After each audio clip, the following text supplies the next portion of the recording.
রাজার ঘরে ছোট রানী এলো পদ্মাবতী, রানী পদ্মাবতী।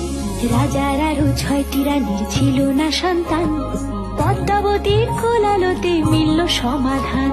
বছর যেতে জন্ম নিল 7 ছেলে 1 মেয়ে, হয় খুশির আকাশ হঠাৎ কালো মেঘে গেল ছেয়ে।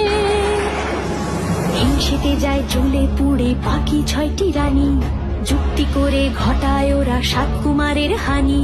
সুযোগ মতো 7 ছেলেকে মাটিতে দেয় পুঁতে, বাঁচে একা পারুল, ওরা পায় না তাকে ছুতে। ধাইমা বাজায় সেই মেয়েকে বড় করে তোলে, 7 ভাইকে পায় যে পারুল 7টে চাপা ফুলে। এত কিছুর পরেও রাজার বিপদ যে কাটে না, সূর্য নগরে সুখের সূর্য আর ওঠে না। হিংসা বিবাদ বিচ্ছেদ আর প্রেমের কাহিনীতে পারুল বোন কি পারবে 7 ভাই চম্পাকে জাগাতে।